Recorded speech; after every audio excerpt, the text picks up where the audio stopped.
Indonesia still सबसे easy visa है। That's like magic. 2 हफ्ते के अंदर जो है आपका पूरा काम हो जाता है। इसमें 2 साल में आप आराम से, अगर आपके पास एक साथ ज़्यादा इन्वेस्टमेंट नहीं है तो आप थोड़ा थोड़ा करके भी थ्रेशोल्ड पूरा कर सकते हो। अस्सलाम वालेकुम जी, क्या हाल है आपका? उम्मीद है आप ठीक होंगे। दोस्तों, इंडोनेशिया के हवाले से काफ़ी क्यूरीज आ रही है मुझे इंडोनेशिया के इन्वेस्टर वीज़ा के हवाले से, क्योंकि मैंने पहले वीडियोस बनाई थी इस टॉपिक के ऊपर।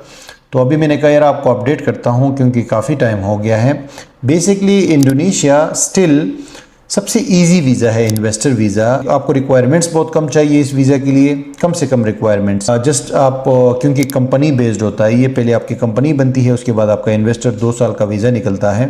तो इसके लिए आपकी रिक्वायरमेंट्स जो है वो बहुत मिनिमम होती है। यानी कि सिर्फ आपका पासपोर्ट स्टार्ट में चाहिए होता है और आपकी कंपनी का नाम चाहिए होता है कि आपने नाम क्या रखना है और एक्टिविटीज़ कौन सी करनी है। ये चीज़ें करने के बाद जब आपकी कंपनी बन जाती है उसके बाद आपका पासपोर्ट और पिक्चर चाहिए आपकी 2 साल के इन्वेस्टर वीज़ा के लिए। तो ये बहुत मिनिमम रिक्वायरमेंट्स है किसी भी दुनिया की वीज़ा के लिए। फिर उसके बाद जो है सेकंड नंबर पे प्रोसेसिंग टाइम इसका बहुत फास्ट है। पहले 1 हफ्ते में आपकी कंपनी क्लियर हो जाती है और अगले 1 हफ्ते में आपका वीज़ा आ जाता है 2 साल का। तो दैट्स लाइक मैजिक। 2 हफ्ते के अंदर जो है आपका पूरा काम हो जाता है। इनिशियली जो वीज़ा होता है वो एक एंट्री आप उस पर करते हो और एंट्री के बाद एयरपोर्ट पर ही आपको 2 साल का कितास इशू होता है। कितास कहते हैं, इन्वेस्टर कितास। अब इस वक्त अगर देखा जाए तो दुबई, आपको पता है कि वीज़े नहीं दे रहा, बहुत मुश्किल है दुबई की, और इतनी कॉस्टली है दुबई का अगर आप लाइसेंस वगैरह बनाते हो और फिर भी उसमें डाउटफुल होता है कि वीज़ा मिलेगा या नहीं मिलेगा। उसी तरह दूसरे कंट्रीज़ की बहुत लंबे प्रोसेस होते हैं, बहुत सारे डॉक्यूमेंट्स चाहिए होते हैं आपको।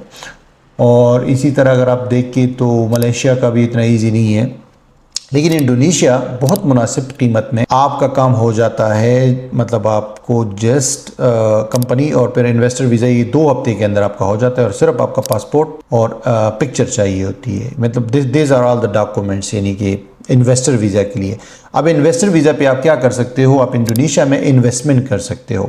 इन्वेस्टमेंट किस तरह की इन्वेस्टमेंट? कोई भी बिज़नेस आप वहाँ पे स्टार्ट करोगे, कंपनी में आपने बताना है कि 5 एक्टिविटीज़, 6 एक्टिविटीज़, 10 एक्टिविटीज़, ये आप डाल सकते हो कि कौन कौन सी एक्टिविटीज़ आप करना चाहते हैं। वैसे 5 एक्टिविटीज़ काफ़ी होती है मोटे मोटे तौर पे, क्योंकि उसके अंदर जो है फिर और बहुत सारी चीज़ें आ जाती है। मसलन अगर आप फूड आइटम्स डालते होगे, आप फूड का काम करोगे तो फूड के अंदर जो है आपका कैफ़े भी आ जाता है, रेस्टोरेंट भी आ जाता है, आपका छोटे मोटे जो फूड जूस वगैरह और दूसरी जितनी भी फूड के आइटम्स हैं ना वो सारे इसमें फूड के अंदर आ जाते हैं। ठीक है, इस तरह अगर आप ग्रोसरी स्टोर डालते हो तो ग्रोसरी स्टोर में आपका छोटा बड़ा जितना भी है वो सारा आ जाता है। तो ये बिज़नेस में, इन बिज़नेसेस में आपने पहले इन्वेस्टमेंट करनी है। इन्वेस्टमेंट पहले इनिशियली 2 साल का आपका रेजिडेंसी वीज़ा होता है, ये इन्वेस्टर की तास, और इसमें 2 साल में आप आराम से, अगर आपके पास एक साथ ज़्यादा इन्वेस्टमेंट नहीं है तो आप थोड़ा थोड़ा करके भी थ्रेशोल्ड पूरा कर सकते हो। आराम से करते जाओ, क्योंकि कोई लिमिट नहीं है ना कि ये जो इतने पैसे आपने इतने टाइम में इन्वेस्ट करने हैं।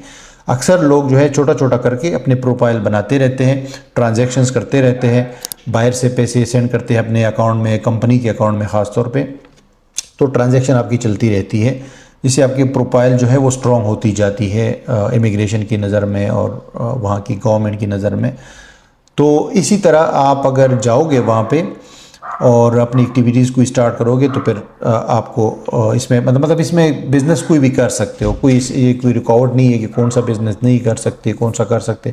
आपकी मर्ज़ी, आप जो ऐड करना चाहें वो इसके अंदर ऐड कर सकते हो। ठीक है, और इन्वेस्टमेंट वीज़ा है ये, मतलब आपने वहाँ इन्वेस्ट करना है।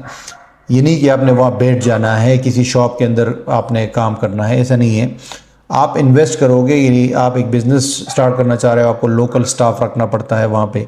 आप जस्ट अपने बिज़नेस को और मतलब देख सकते हो, बैकग्राउंड से चला सकते हो। ठीक है, और स्पेशली फिर वो लोग जो अगर इंपोर्ट एक्सपोर्ट का काम करते हैं या ई कॉमर्स का काम करते हैं, ऑनलाइन काम करते हैं, ट्रेडिंग वगैरह करते हैं, उनके लिए तो इसमें बड़े फ़ायदे हैं, क्योंकि वो ख़ुद बैठ के भी ये काम घर से कर सकते हैं। ठीक है, तो इनिशियली जो हम लोग आपको कंपनी बना के देते हैं उसके अंदर जो है वर्चुअल ऑफिस भी होता है 1 साल का। बाद में आप इसको रिन्यू भी कर सकते हैं वर्चुअल ऑफिस को, और या उसको फिज़िकल ऑफिस भी ले सकते हो 1 साल के बाद। लेकिन वैसे रेकमेंडेड है कि 2 साल के बाद जो है आप फिज़िकल ऑफिस ले ही लो तो बेहतर है।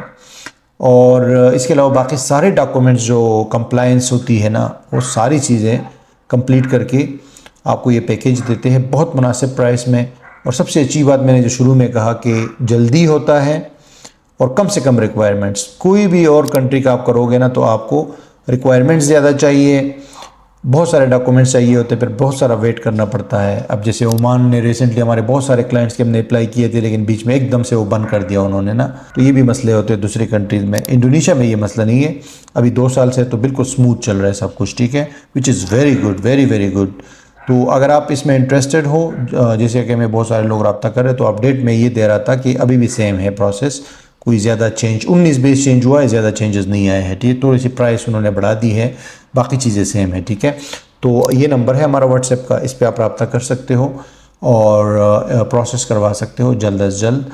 इंडोनेशिया का इन्वेस्टर वीज़ा और कंपनी फॉर्मेशन, ये पूरा हम पैकेज देते हैं आपको, हम इसकी डिटेल्स व्हाट्सएप पे सेंड कर देंगे, ठीक है जी। थैंक यू वेरी मच, मिलता हूँ आपसे अगली वीडियो में बहुत जल्द।